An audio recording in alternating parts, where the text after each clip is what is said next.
So typically I make videos to help people buy a house because, well, real estate is great, it's amazing, but more importantly, the keys to your new house gets you a bunch of likes on Instagram, which is like 2 solid days worth of therapy. Not a bad deal. But anyway, as a real estate agent, I know buying a house is not for everyone. So today we're going to talk about who should not buy a house and maybe help you decide if you should buy, wait, or just get a boat. Just kidding. Don't get a boat. Save that money.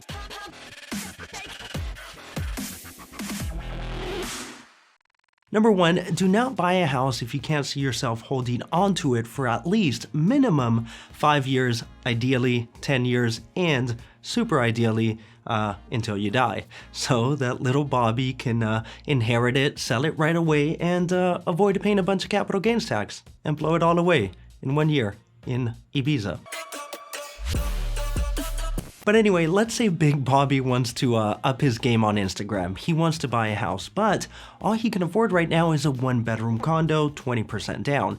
Now, he just got married and plans on having a baby.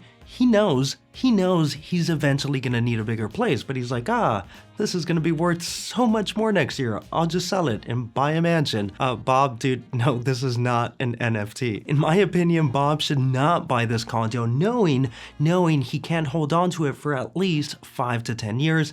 And here's one reason. The interest on a typical mortgage is front-loaded, which means that the majority of the interest is paid during the first few years of the loan, which means, as you can see in this beautiful graph that I did not make, during the first few years, the majority of your monthly payment is being burned by interest. It's not really building any equity.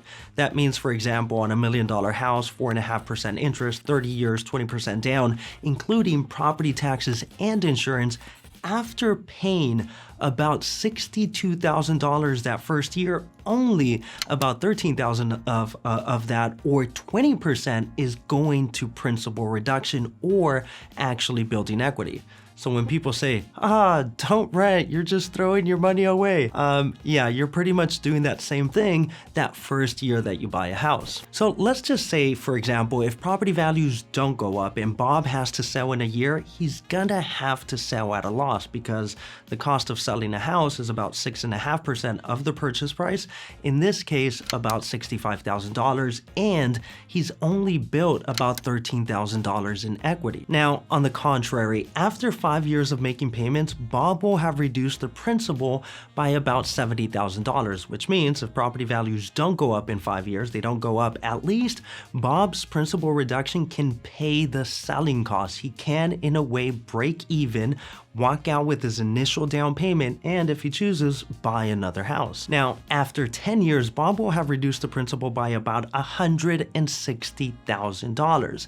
Now, in this case, again, if property values don't go up, they don't go up, Bob can cover his selling costs and keep an additional $100,000 of principal reduction or equity, which, using an overly simplified calculation before you math nerds start attacking me, represents about a 50% return on his initial down payment investment, or an average of about 5% per year. So yes, in a way, you can still make money on a house even if property values don't go up. Now, if they do go up, like, well, historically they have, then Bob just made a bunch of money by simply not moving. So again, do not buy a house if you can't see yourself holding onto it for at least 5 to 10 years. Consider a property that you can grow into, or worst case scenario, rent it out if you need to.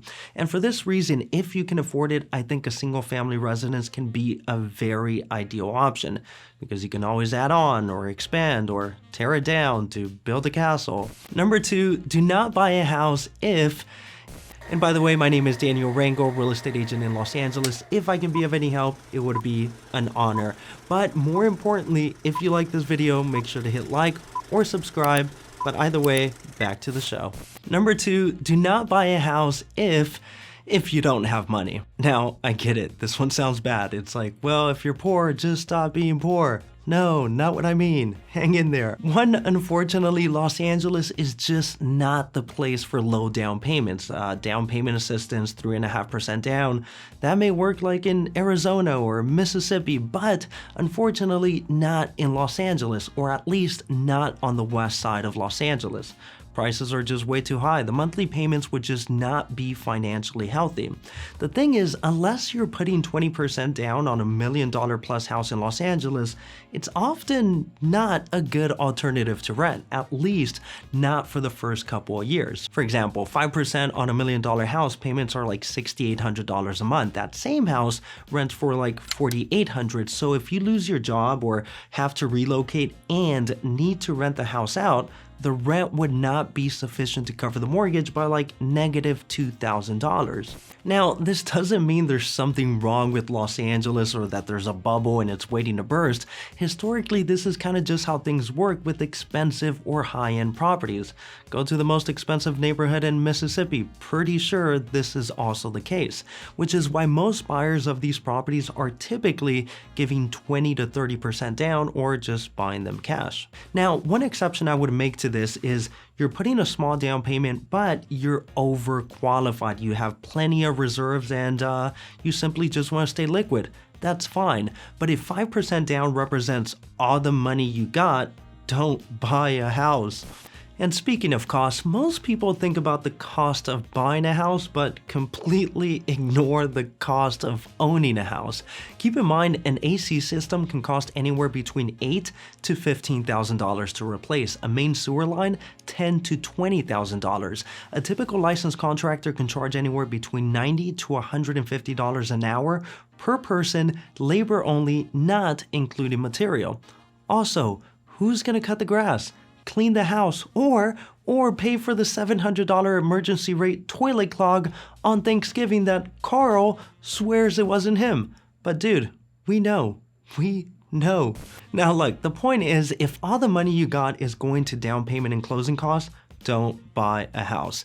Make sure you have reserves, and when you're calculating your monthly payments, account for maintenance and repairs, which lenders do not and are pretty much a guaranteed cost of home ownership. Now, some say you should set aside between 1 to 3% of the property's value for maintenance and repairs. Obviously, this depends on the conditions of the property and other factors, but either way, build something into your monthly budget for maintenance and repairs. But finally, if you're still not sure if you can afford a house, here's a really good test. So before you buy a house, go to the HD Buttercup website and start a shopping cart to furnish your house. If that doesn't scare you, then you're good. Congratulations, you are well qualified to buy a house. Number 3, do not buy a house if you're a business owner. I mean, specifically a new business owner. I mean, if you've been at it for a while, you know what you're doing, got a bunch of money, yes, get yourself a house, diversify. If you're a W-2 employee and you don't want your wealth to be limited to your salary, get yourself a house. But if your name is Bob and you just started a business, it's 2 years old, you're doing well, you got $200,000 in the bank, and you want to put it all down on $1 million house, don't. One, while the return on a house may be great, it doesn't compare to what a well-performing business can do during the first couple of years. 2, as a business owner, you should have an emergency fund not only for yourself personally, but also for your business. Also, as a new business owner who's doing well, Bob's priority should be growing his business. He should ask himself, I have $200,000. Where is this money best put to use? In my business, or tied up in a house for the next 5 to 10 years. In a way, real estate is just like the stock market. Do not put any money in there that you're not willing to lose access to for the next 5 to 10 years. Betting next month's rent on Bitcoin? Bad idea. Also, during the first few years of a business, there's no knowing what direction it's going to take. You might buy a house for $1 million only to realize, now you can get a $2 million house, but now you're stuck. Or worst case scenario, your business fails, which statistically about 50% of businesses fail within the first 5 years. In my opinion, Bob should hold on to his $200,000, reinvest in his business, build history, create an emergency fund for himself and his business, so that Martha doesn't have to be laid off at the first bump in the road.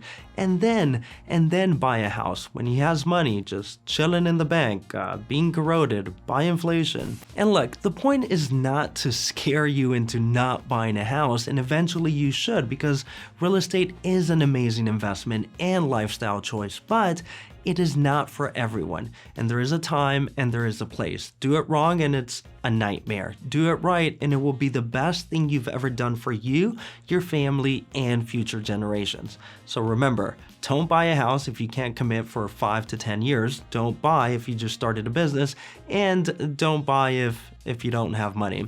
But obviously this is not a science, so let me know what you guys think. Do you agree, disagree? Put it in the comments below. And by the way, my name is Daniel Rangel, real estate agent in Los Angeles. If I can be of any help, it would be an honor. But more importantly, if you like this video, make sure to hit like or subscribe to get more Los Angeles real estate related videos. But either way, thanks a bunch for watching and have an awesome day.